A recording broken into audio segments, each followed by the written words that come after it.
No, it's so much free information as well. You know, where you kind of get that overview. A couple of days off, you get to watch, exactly. Like the difference of going into it in terms of prep, like it's unbelievably helpful. I suppose there is an argument for obviously keeping yourself warm the entire tournament. Yeah.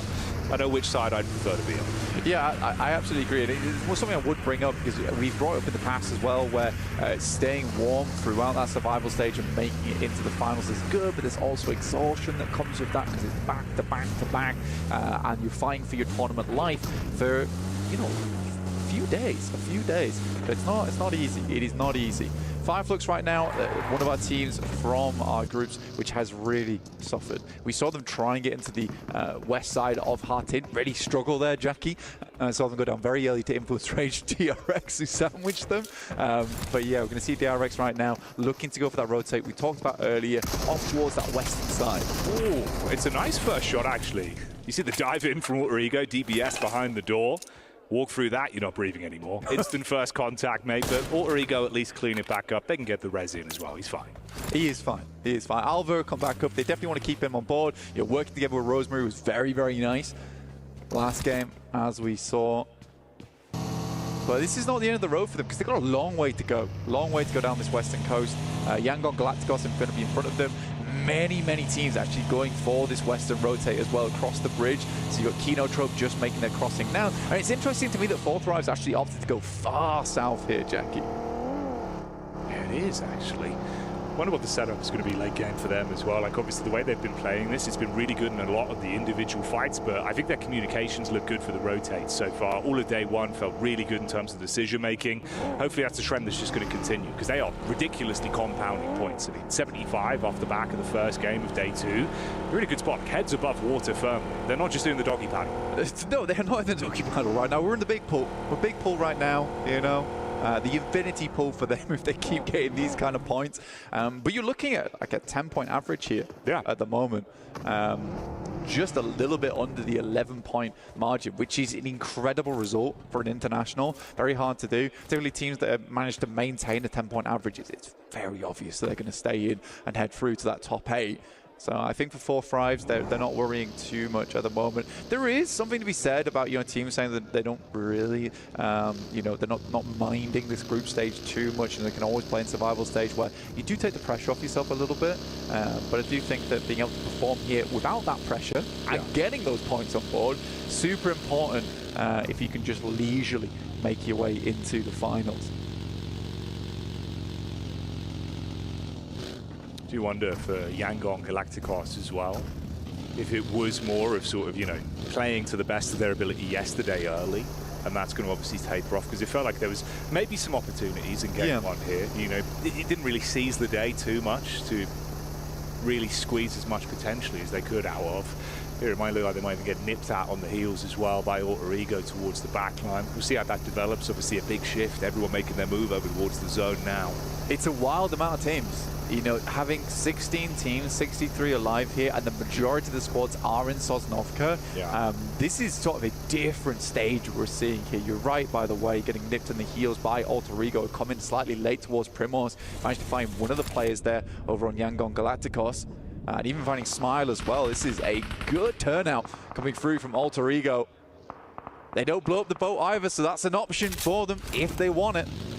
But yes, so many teams up towards Sosnovka. It's very, very impressive. And I think it's just a case of international. You don't want to go for these bridge camps. You don't want to delay. You're all looking for those points. You know how important they are. This is a quick format, right? It's a very, very fast format. It was only Romeo and SayCloud that were able to get away by sailing literally through the clouds, just making sure they keep their distance and find a back door in towards the zone. Alter Ego, like you said, it is actually a smart heads-up maneuver as well. Just get the full knocks into the convert to make sure they've got the boat. Fair decent amount of loot as well, actually. Yangon actually had a good stock, so you've rebuilt that for yourself. They'll be able to take a leisurely stroll over, join everyone else eventually. I think this second zone is going to be the one that I'm most curious about. Right? I think there's a lot of opportunity for this to go a fair few ways. We've not really committed to either side of the island at the moment. It's pretty dead set on being Sosnovka. I don't see it going any other way. But sending far out towards that eastern side massive amount of water in this one as well. FROUD can be very pleased with themselves that they headed south to give themselves a comfortable rotate off towards that eastern side. They could even make a really, really quick swing over towards Nova Repnoia, set themselves up in the buildings early if they wanted to, because this is only going to come closer into the map, you know, unless there is a crazy option of it moving far west. I do think for FROUD heading towards Nova Repnoia right now, or at least just outside it, would be a good idea for them. We'll see how their day continues. Curious if Vision are going to be able to sort of dust themselves back off as well. It felt like their split sort of late game yesterday. Things started to really go skew for them, but overall when they can play together as a fully fledged unit, they had some good moments, some good excitement that was on board from the team. Curious if we'll see much more. Yeah, I mean, we saw from Vision at the start of the day as well. I don't know if you remember, but we were watching them flick through their map sheets. They were giving the thumbs up for the Sandhawk, for the Miramar, but they weren't too sure about the Erangel. Honestly, there was some shaking of the head going on there. Thumbs down. There's a thumbs down. There was a thumbs down. And it shows humility at least. They realize where their problems are. Hovercraft in play here for Regnum Kaya. Managed to get a hold of one of those, came across late on the north side from Sharkfin, down towards Grandma on the north side of Sosnovka. But since then, they have been moving far, far into the circle. Tospik gets caught out by Kenotrope, and there is no response, so he will not be getting backups. This is up towards Observatory at the moment. They're making a long run here in the hovercraft. Kenotrope looking to make that one a little bit of Keno from the sideline. Points can be stolen away from it. Up top as well, TT with the bullets down, raining onto them. Use the backdrop of the vehicle for cover as it detonates. Cool guys don't look at explosions, Blank. They're all very cool. We know this. I mean, Wild was taking some double takes. No, he didn't look. He didn't do the Patrick Stewart triple take. Okay, that's fair. That's fair. He was just making sure it had exploded. I guess it's a rough position for Regnum Kai to be in. I mean, no vehicles to be spoken of, and it's a long run, but at least they are over towards this eastern side, and it's more than can be said for a lot of teams that came in late here. It is just going to be pretty rough in the interim, right, for them. It looks like even Thunder Talks are having a look over this way. King sweeping around, and the Dacia's out to play. What are you doing? Yeah, not ideal. The dastardly Dacia being dealt with as Loxy's able to get the flick off easily. Pulls him out of the driving seat. Curious as well, with one of my eyes glancing at the map feed. These late crosses on both of the bridges going to be problematic. Close grouping. Vision most likely having an easier time of it, but obviously for Alter Ego, they might actually take this one in their stride if there is a fight that breaks out, to be honest, bro. It's a what? So they didn't take the vote, right? They moved across Ferry Pier. I think they've read into the fact that FROUD like to move very, very early and just get into the map, so they've got a comfortable way in. And also they're assuming that most teams already made that big migration off towards the eastern side. So I think it's a good call. I don't think they had to take the boat after all, especially with this hard eastern shift. Silence is going to have to be real quiet in the future. Pros down, but Prestel G in position. Oh, man. It all gets a little bit awkward. And he falls through the map. He's gone. He's done for. Goes falling down in the end. Quick bandage up on the action as well. Sort yourself out. Keep on moving. I think everyone probably hates me when I call him Prestige. I know it's Prestige, but come on. The big Prats. But I will never stop calling him Prestige. It's good. Sorry. It works. It works. Yeah.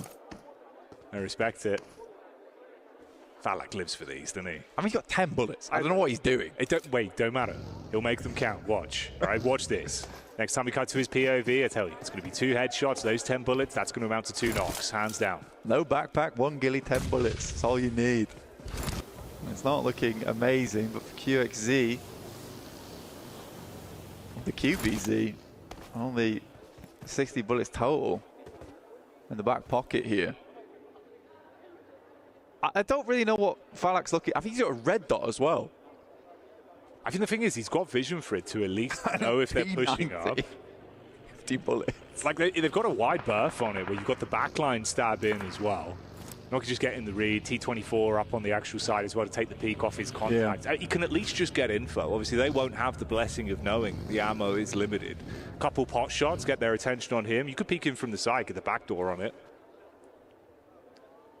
Alpha Gaming, though, making an entrance from the sidelines, coming in from the wings. It is very open ground, though, and QXZ will have the number on it. A lot of bullets for the S12. But close range, he's pretty set to go. Sizzy and Soez in the background there. QXZ forced to hold down this entire position. 16 teams still alive, though, Jack. It's astonishing. It really is astonishing. It's quick shots from top as well. Mini 14 coming out to play. Bullets whiz through. QXZ down, sleeping now. All Z.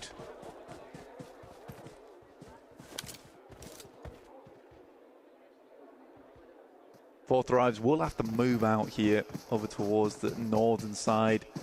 Give the ghost stand. That is a cruel circle. We talked about how Vision have been a little bit slow to the party. Turns out they turn up just in time. Well, the dinner plate's full of food here, but that's a bit of a saviour coming through from the circle for them as they cross that north bridge. They'll likely want to hold out Gamax, though, as they move in from that north side. R8 similarly making a very late rotate here. Team Secret coming in behind them.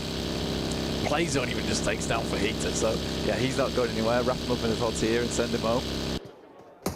Yeah, just filling on that one, unfortunately for him. Not going to be the meal deal he was hoping for. So punished by the timings, you were saying, the party analogy, it just comes back around. And really, you are right, felt like Vision kind of have gone in as the guest of honor. They can set themselves up potentially for the position you've fallen into now. And there they are, actually. Good connection across, just playing on the edge, keep them inside of the blue and rip them to shreds with the bullets blank. Yeah, it's been a VIP entrance, 100%. Straight on the red carpet across this bridge.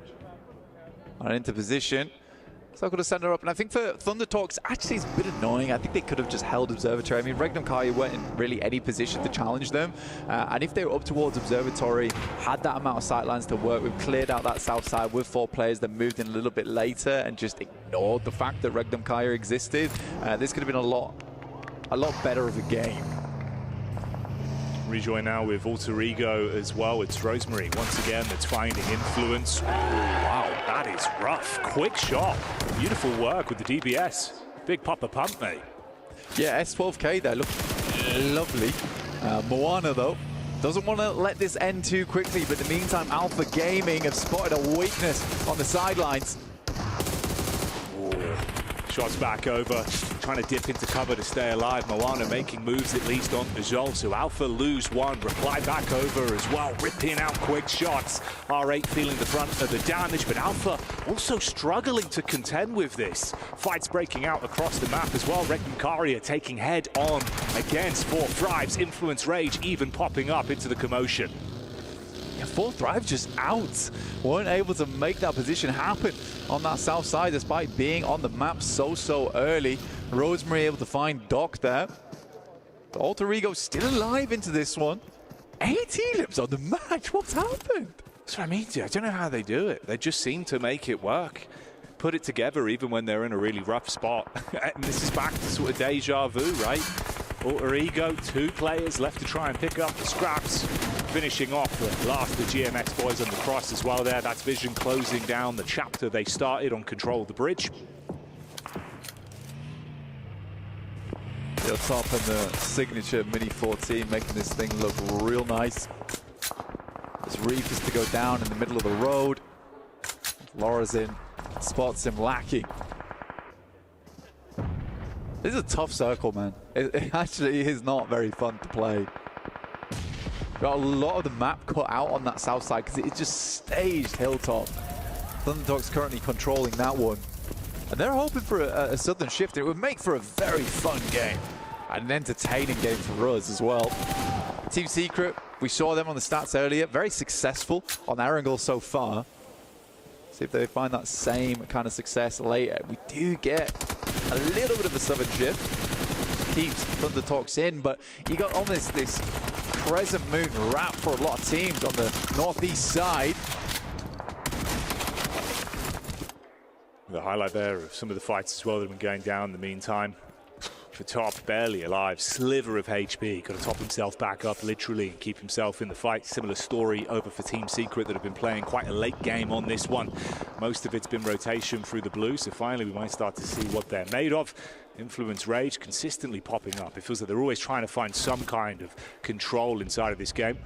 Getting as good as they get though at the minute, down to just 2 in the battle of attrition. Secret forced to play medic as well, get their players back up here. It's interesting, it was actually the rotate from Rosemary and Co as well, resulting once again it just being him, the main man. They took a head-on fight versus Vision, did not go well.